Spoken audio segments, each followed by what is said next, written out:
आपल्याबरोबर पुणे लोकसभेचे महायुतीचे उमेदवार मुरली अण्णा मोहोळ आहेत। अण्णा, तुम्ही 25 तारखेला तुमचा उमेदवारी अर्ज भरताय, त्याच्यासाठी कोण कोण येणार आहे आणि विजयाची खात्री आहे? 100% विजयाची खात्री आहे। तुम्ही शहरात फिरताय, सगळीकडे वार्तांकन करताय, लोकांशी बोलताय, मला वाटतं माझ्यापेक्षा तुम्हीच जास्त सांगू शकाल। 25 तारखेला आम्ही उमेदवारी अर्ज भरतोय।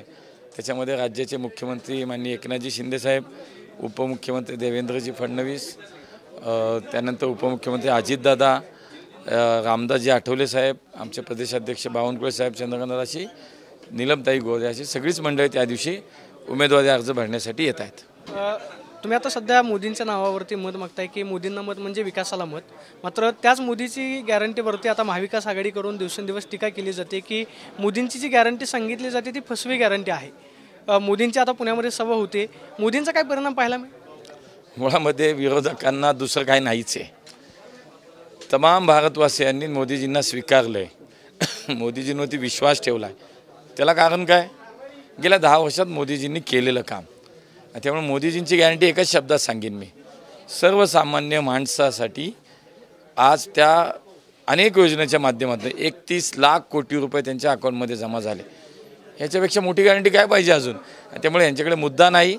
मोदीजींचा द्वेष करणारी मंडळी आहेत, मोदी द्वेषी सगळे एकत्र आलेत आणि ती आघाडी झाली आहे। पण मला असं वाटतं हे काय म्हणतात त्याच्यापेक्षा नागरिक काय म्हणतात हे माझ्या दृष्टीने जास्त महत्त्वाचं आहे। आणि त्यामुळे भारतातल्या सगळ्या कुठल्याही कोपऱ्यात जातो मी, काश्मीर टू कन्याकुमारी कुठेही जा, मोदीजींनी केलेलं काम, मोदीजींनी जागतिक स्तरावरती भारताला मिळून दिलेलं स्थान, हे सगळं पाहता पुन्हा एकदा मोदीजी निवडून येतील, पुन्हा एकदा मोदी सरकार येईल, मोदी सरकारची हॅट्रिक होईल, याबद्दल कोणाच्याही मनात शंका नाही। अण्णांसमोर काँग्रेसचं आव्हान आहे का? जे समोरचे महाविकास आघाडीचे उमेदवार आहेत त्यांचं काय आव्हान वाटतं? जो तो ज्याच्या पद्धतीने निवडणूक लढतो, ज्याची त्याची स्वतःची स्ट्रॅटेजी आहे, स्वतःचं त्यांचं काय अजेंडा आहे।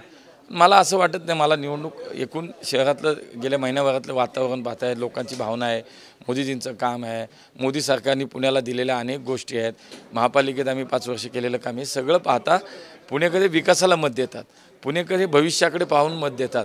या शहराचं भविष्य कोणाच्या हातात सुरक्षित राहील, या देशाचं भविष्य कोणाच्या हातात सुरक्षित राहील, या देशाची प्रगती कोणाच्यामुळे कोणाच्या नेतृत्वात होईल, हे पुणेकर ओळखतात, जाणतात।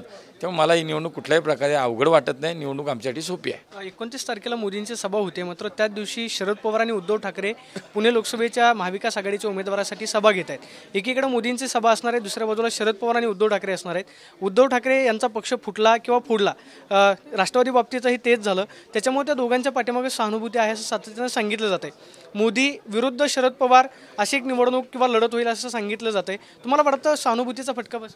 काही संबंध नाही हो, मुळामध्ये यांच्या आपापसातले विषय आहेत, असं थोडीच असतं।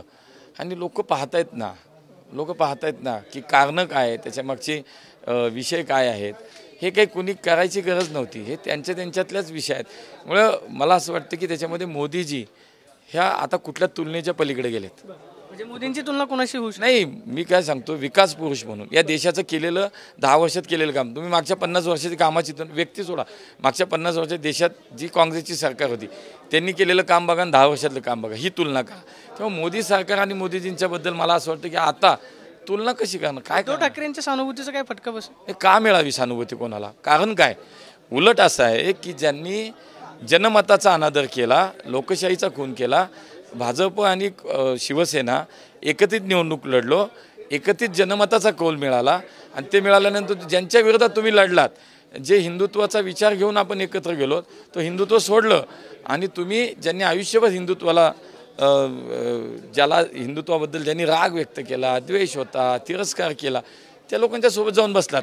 त्यामुळे उलट लोकांच्या मनात, जनतेच्या मनात तो राग आहे की तुम्ही मतं मागायला आलात एक कारण घेऊन, आणि मतदान झालं, तुम्हाला आम्ही मतं दिली, त्यानंतर मात्र तुम्ही बदललात। उलट लोकांच्या मनात याच्याबद्दलचा रोष आहे। अबकी बार 400 पार असा भाजपचा नारा आहे, त्याच्यामध्ये पुण्याची जागा 100%।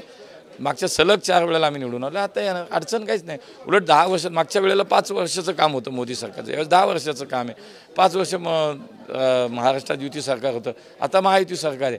त्यामुळे आम्ही हे सगळं जे काही काम केलं त्याच्यावरती मतं मागतोय. पुणेकरांना समजते देशाची निवडणूक आहे, त्यामुळे या सगळ्या कामावरती मत मागतोय आणि भविष्य कोणाच्या हातात सुरक्षित हे पुणेकर ओळखतात. त्यामुळे मला अडचण काय वाटत नाही. 100% ही एक जागा मोठ्या मताधिक्याने आम्ही जिंकू. आता आपण पाहतोय की 400 पारमध्ये पुण्याची जागा असेल आणि मोठ्या मताधिक्याने आम्ही ही जागा जिंकू अशी प्रतिक्रिया मुरली मोहोळांनी दिल्याचं पाहिलं. म्हणजे camera person Shaji Sonu, Pradeep Kapse, TV9 Marathi, Pune.